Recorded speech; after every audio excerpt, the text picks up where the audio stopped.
കുട്ടനാട്. കുട്ടനാടെന്ന് പറയുമ്പോൾ നമ്മുടെയൊക്കെ മനസ്സിൽ ആദ്യം ഓടി വരുന്നത് നെല്ലും കതിരും പാടവും കൃഷിയുമൊക്കെയാണ്. അതെ, കുട്ടനാട് എന്നും നമുക്കൊരു പച്ചപ്പും ഹരിതാപയും നിറഞ്ഞു നിൽക്കുന്ന സ്ഥലം മാത്രമാണ്. അതിലുപരി അവിടെയുള്ള മനുഷ്യനും അവർ അനുഭവിക്കുന്ന കഷ്ടതകളും ഒന്നും തന്നെ നമ്മൾ അറിയുന്നില്ല. അല്ല, അറിയാൻ ശ്രമിച്ചിട്ടില്ല എന്ന് തന്നെ വേണം പറയാൻ. നമ്മുടെ ഓരോരുത്തരുടെയും ജീവിതത്തിൽ ദിവസേന നാം ഭക്ഷിക്കുന്ന ഭക്ഷ്യവസ്തുക്കൾ ഉണ്ടാക്കി തരുന്ന അവരുടെ ജീവിതത്തിലേക്കുള്ള ഒരു നേർക്കാഴ്ചയാണ് ഈ ചിത്രം.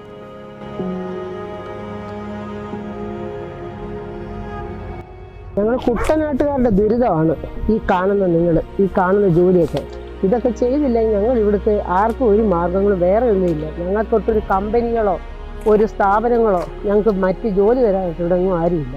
പിന്നെ ആകെയുള്ളത് ഈ കാർഷിക മേഖലയിൽ ആശ്രയിക്കുക എന്നുള്ളതാണ്. ഞങ്ങളൊക്കെ തന്നെ ഇപ്പം ഞങ്ങൾക്ക് ശേഷമുള്ള തലമുറയൊന്നും ഇതിലോട്ട് വരുന്നതായിട്ട് ഞങ്ങൾ കാണുന്നില്ല.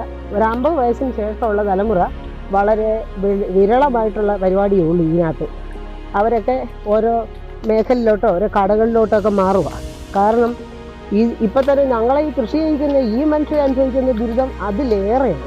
കാരണം എന്താണെന്ന് വെച്ച് കഴിഞ്ഞാൽ അവർ കഴിഞ്ഞ പ്രാവശ്യം ഈ സീസൺ കഴിഞ്ഞ് കൃഷിക്ക് നെല്ല് കൊടുത്തിട്ട് ഇതുവരെ അവർക്ക് പൈസ പോലും കിട്ടിയിട്ടില്ല. മനുഷ്യരെ എങ്ങനെ പണിയിപ്പിക്കാനാണ്? ഞങ്ങൾക്ക് ആകെ 600 രൂപയായിരിക്കും കിട്ടുന്നത്. ഇത് 600 രൂപയുടെ പണിയൊന്നും ഇവിടെ നടക്കാനുള്ള നമുക്കൊരു സീസൺ പണിയാണ് ഈ കാർഷിക മേഖലയിലെ പണി. ഈ സീസൺ പണിക്ക് ഞങ്ങളുടേതായ ദുരിതം എന്ന് പറഞ്ഞാൽ ഏതൊക്കെ പാടത്തൊക്കെയായി ഞങ്ങൾ ഓടേണ്ടതെന്ന് എനിക്ക് അറിയത്തില്ല. ഓരോ ദിവസവും കഴിഞ്ഞു വിടാം. കാരണം ബാങ്കുകാർ മൊത്തം ഞങ്ങൾക്കൊക്കെ പൈസ തന്നിട്ട് ഞങ്ങൾ നിലം തൊടാതെ ഓരോ ബാങ്കിൻ്റെയും കടം വീട്ടാനായിട്ട് ഓടുക. സർക്കാർ ഞങ്ങളുടെ കാര്യങ്ങളൊക്കെ പരിഗണിക്കണം. കാരണം ഈ കാർഷിക മേഖല വെച്ച് ഞങ്ങൾക്ക് എന്തെങ്കിലും സംഭവിച്ചാൽ ഞങ്ങൾക്ക് വേറെ ഒന്നുമില്ല. ഇൻഷുറൻസ് പദ്ധതികളോ അങ്ങനെയുള്ള ഒരു പരിപാടിയും ഞങ്ങൾക്കൊന്നും നടക്കുന്നില്ല.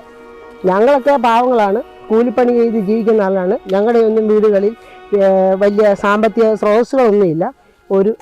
ഒരു ഗവൺമെൻറ് എംപ്ലോയീസ് ഒന്നുമില്ല. പിന്നെ ഉള്ള എംപ്ലോയ്മെൻ്റൊക്കെ ഈ അഗ്രികൾച്ചർ ഈ മേഖലയിൽ കൂടി പോകുന്ന ഞങ്ങളുടേതായ ഒത്തിരി പ്രശ്നങ്ങളുണ്ട്. ഞങ്ങൾക്ക് സ്ഥിരമായിട്ടൊരു വരുമാനമില്ല, മാർഗ്ഗമില്ല. ഇതൊരു സീസൺ പണിയാണ്. ഇപ്പോഴത്തെ കൃഷി എന്ന് പറയുമ്പോഴത്തേക്കിന് ഇതെന്ന് പറയുന്നത് ഇളവിത്താണിത്. ഇതിൽ എന്നാ പണി ഞങ്ങൾക്ക് കിട്ടും? 10-15 പണി കിട്ടും. അതുകൊണ്ടൊന്നും ഒരു കുടുംബം കഴിഞ്ഞു പോകാനുള്ള മാർഗ്ഗങ്ങളൊന്നുമില്ല. പുതിയ തലമുറ ഇതിലോട്ട് അങ്ങനെ വരാൻ താല്പര്യപ്പെടുന്നില്ല. കാരണം അവർക്ക് ഒരു ബെനിഫിറ്റ് ഇതിനകത്തൊന്നും കിട്ടുന്നൊന്നുമില്ല.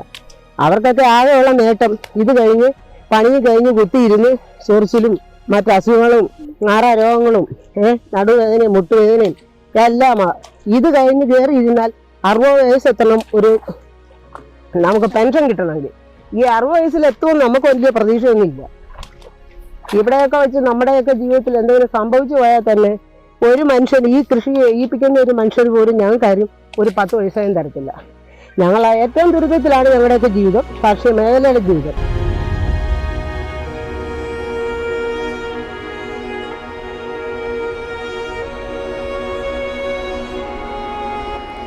ഈ കാർഷിക മേഖലയിൽ കാലാകാലങ്ങളിൽ പണിയെടുത്ത് അതിൽ നിന്ന് കിട്ടുന്ന വരുമാനം കൊണ്ട് ജീവിക്കാമെന്ന് പ്രത്യാശിക്കുന്നവരാണ്. പക്ഷേ ഈ മനുഷ്യന് ഭക്ഷിക്കാൻ അതിൻ്റെ അടിസ്ഥാന ആവശ്യമായ ഭക്ഷ്യവസ്തു ഉൽപ്പാദിപ്പിക്കപ്പെടുന്ന കർഷകൻ്റെ പ്രശ്നങ്ങൾ ഇന്ന് സർക്കാരുകളോ അതുപോലുള്ള ആധികാരികമായിട്ട് ബന്ധപ്പെടേണ്ട മേഖലകളോ ശരിക്കും ശ്രദ്ധിക്കുന്നില്ല എന്ന് തീർച്ചയായിട്ടും പറയേണ്ടി വരും. ഓരോ കൃഷിയും കടം വാങ്ങിച്ച് അല്ലെങ്കിൽ എവിടെയെങ്കിലും ഒന്നും പലിശയ്ക്ക് വാങ്ങി ഇറക്കുകയാണ് പ്രത്യാശയോടുകൂടി. അടുത്ത വിളവിന് എനിക്ക് നല്ല വിളവ് കിട്ടും, അല്ലെങ്കിൽ അതിൽ നിന്നുള്ള ആദായം കൊണ്ട് എൻ്റെ ജീവിതത്തെ ഒന്ന് കരിപ്പിടിപ്പിക്കാം, കുട്ടികളുടെ വിദ്യാഭ്യാസം, ഭക്ഷണച്ചിലവ്, അതുപോലെ മരുന്നിന് ഉള്ള പൈസ, ഇതൊക്കെ ലക്ഷ്യം വെച്ചുകൊണ്ടാണ് ഈ സാമ്പത്തികവും മുടക്കി ഇരിക്കുന്നത്. മെയിനായിട്ട് ഇവിടെ ഇടത്തുള്ള കൃഷി ഇതാണ്, നെൽകൃഷിയാണ്. തെങ്ങുണ്ട്, വാഴയ്ക്കുമുണ്ട്, എങ്കിൽ തന്നെയും ഏറ്റവും അധികം കൃഷി ചെയ്യപ്പെടുന്നത് നെൽകൃഷി തന്നെയാണ്. അതിനാണ് ഏറ്റവും കൂടുതൽ കുട്ടനാട്ടുകാർക്ക് ഹരവും, അത് കൃഷി ചെയ്യുക എന്നുള്ളതാണ്. വീണ്ടും വീണ്ടും പരാജയങ്ങൾ ഉണ്ടാകുമ്പോൾ പോലും അതിനോട് വലിയ ഒരു പാഷൻ തന്നെയാണ്. അപ്പം ഏതെങ്കിലും അവസരത്തിൽ മെച്ചപ്പെടുമെന്നുള്ളത് രീതിയിലാണ്.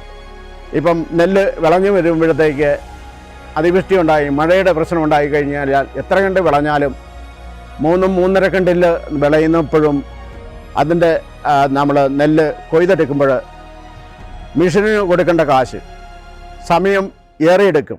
വീണ് കിടക്കുന്ന നെല്ലൊക്കെ ആകുമ്പം ഏറെ സമയമെടുത്തിട്ടാണ് കൃഷി ചെയ്യുന്നത്. കൃഷി ഇറക്കി കഴിഞ്ഞാൽ ഏറെക്കുറെ ഏതാണ്ട് ഒരു 120-130 ദിവസം വേണം അത് വിളവെടുക്കാൻ വേണ്ടി.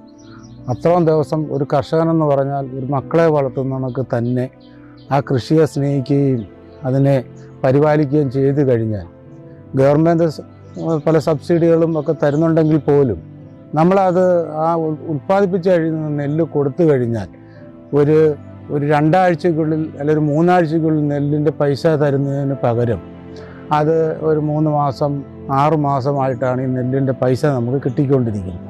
അങ്ങനെ കിട്ടുമ്പോൾ, അങ്ങനെ കാലതാമസം വരുമ്പോൾ നമുക്ക് പല ഇതിനെ ആശ്രയിച്ച് ജീവിക്കുന്ന നമുക്ക് അതിൻ്റെ ആയിട്ടുള്ള ഒരുപാട് ബുദ്ധിമുട്ടുണ്ട്.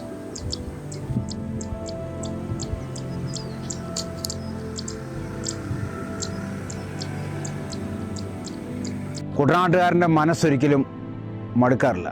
പ്രത്യേകിച്ച് ഞങ്ങളൊക്കെ കാർഷിക മേഖലയായിട്ട് ബന്ധപ്പെട്ടാണ് ഞങ്ങളൊക്കെ ജീവിക്കുന്നത്. കടൽ നിരപ്പിനേക്കാളും 8 അടി താഴ്ചയിലാണ് കുട്ടനാട് കിടക്കുന്നത്.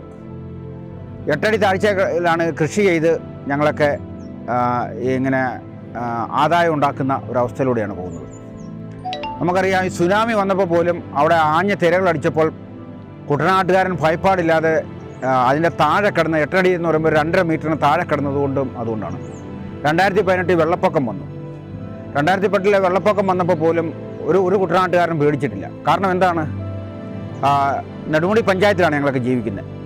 കുട്ടനാട്ടിൽ തന്നെ 13 പഞ്ചായത്തുണ്ട്. അത് നെടുമുടി പഞ്ചായത്തിൻ്റെ ഒരു പ്രത്യേകത എന്ന് പറയുന്നത് 2 കൃഷിയും ഇരുപ്പൂവും ചെയ്യുന്ന നിലങ്ങളാണ്. പുഞ്ചയുണ്ട്, 2ാം കൃഷിയുണ്ട്. 2ാം കൃഷി എന്ന് പറഞ്ഞു കഴിഞ്ഞാൽ ഭയങ്കര സാഹസ്യമായ ഒരു യാത്രയാണ്. ഇപ്പോൾ ഈ മുന്നിൽ കിടക്കുന്ന ഈ തോട്ടിൽ എന്ന് പറയുന്ന ഈ ജലനിരപ്പൊക്കെ ഉയർന്ന് ഈ ബണ്ടിനോടൊപ്പമാവും. ബണ്ടിനോടൊപ്പമാവുമ്പോൾ അത് കണ്ട് മല്ലടിച്ച ഞങ്ങൾക്കൊന്നും കുട്ടനാട്ടിൻ്റെ വരമ്പത്ത് താമസിക്കുന്ന ഒരു കർഷകനും പേടിയില്ലാത്തൊരു ജീവിതമാണ്. അതുകൊണ്ടാണ് സുനാമി വന്നാലും വെള്ളപ്പൊക്കം വന്നാലും ഭൂമി കുലുക്കം ഉണ്ടായാലും മലയിടിച്ചിലൊക്കെ ഉണ്ടായി തന്നെയാലും ഞങ്ങൾക്കൊക്കെ പേടിയില്ലാതെ ജീവിക്കാൻ പറ്റും. ഈ ആഫ്രിക്കൻ പായലുകളും മറ്റു പായലുകളൊക്കെ ഇങ്ങനെ വളർന്ന് കുട്ടനാട്ടിൽ നിന്ന് ഇല്ല ബോട്ടുകൾ സഞ്ചരിക്കാത്ത ഒരവസ്ഥകളായി ഉണ്ടായിരിക്കുകയാണ്.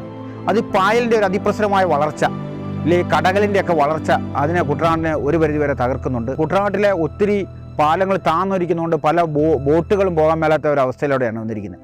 കുട്ടനാട്ടിലെ പാലങ്ങളൊക്കെ പൊക്കുമായിരുന്നെങ്കിൽ നമുക്ക് ഇക്കോ ടൂറിസം, നമുക്ക് നല്ല ഒരു സമ്പ്രദായം, വലിയ വില്ലേജ് ടൂറിസം ഒക്കെ പ്രോത്സാഹിപ്പിക്കുമായിരുന്നെങ്കിൽ കുട്ടനാട്ടിലെ ആൾക്കാരുടെ ജീവിതവും ഒരു പരിധിവരെ മെച്ചപ്പെട്ട് നല്ലൊരവസ്ഥയിലെത്തുവാനായിട്ട് സാധിക്കുമായിരുന്നു.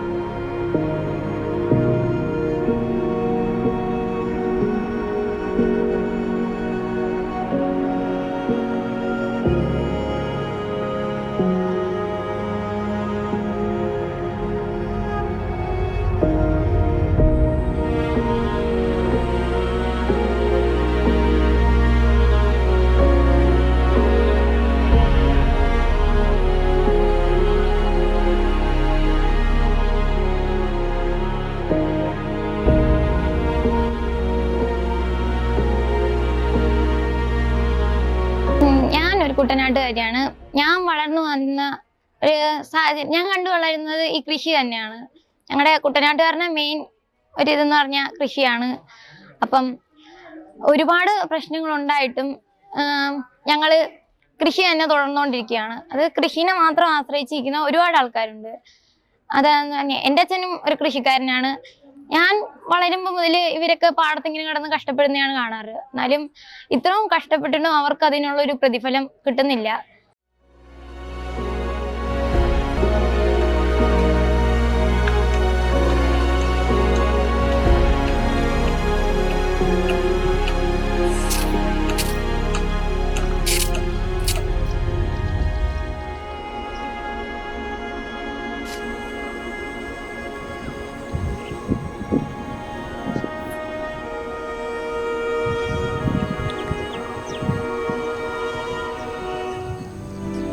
കാരണം നമ്മൾ ഉൽപ്പാദിപ്പിക്കുന്ന നെല്ല്, അത് നെല്ലല്ല, തേങ്ങയാണേലും മറ്റുള്ള ഉൽപ്പന്നങ്ങളാണേലും നമ്മൾ ഉൽപ്പാദിപ്പിച്ചു കഴിഞ്ഞാൽ അത് അങ്ങോട്ട് കൊടുത്താൽ ഉടനെ തന്നെ ഇങ്ങോട്ട് പൈസ പെട്ടെന്ന് തരികയാണെങ്കിൽ എന്നെപ്പോലുള്ള ഈ കാർഷിക മേഖലയിൽ ജോലി ചെയ്യുന്നതും ഈ കാർഷിക പ്രവൃത്തി കൊണ്ട് ജീവിക്കുന്നവർക്കും പെട്ടെന്നൊരു ആശ്വാസവും. പുതിയ പുതിയ തലമുറ പുതിയ പുതിയ തൊഴിൽ മേഖല കണ്ടെത്തി ഈ നമ്മുടെ കുട്ടനാടൻ മേഖലയിൽ, അത് കുട്ടനാടൻ മേഖലയിൽ തന്നെയല്ല, ഇവിടുന്ന് വേറെ മറ്റുള്ള രാജ്യങ്ങളിലേക്ക് ചേക്കേറുന്ന ഒരു സ്വഭാവം ഇപ്പോൾ കൂടുതലായിട്ടും കണ്ടുവരും. കാലം തെറ്റിയുള്ള കൃഷി കാരണം ഈ തോടുകളെല്ലാം മറ്റേ ഉപ്പ് കയറി വള്ളങ്ങൾ പോകുന്ന, ബോട്ടുകൾ പോകുന്ന തോടുകളായിരുന്നു.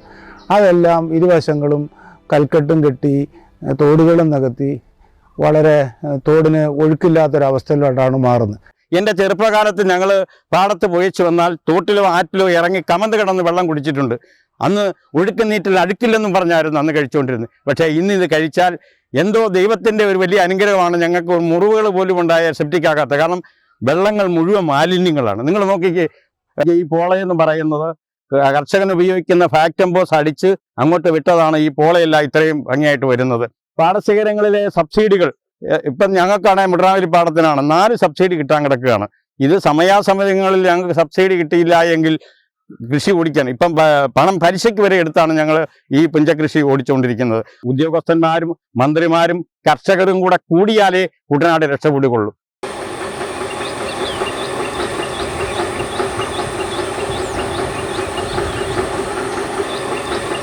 ഇതുകൊണ്ട് മുന്നോട്ട് പോകാൻ വയ്യാത്ത ഒരു അവസ്ഥയിലേക്കാണ് നീങ്ങുന്നത്.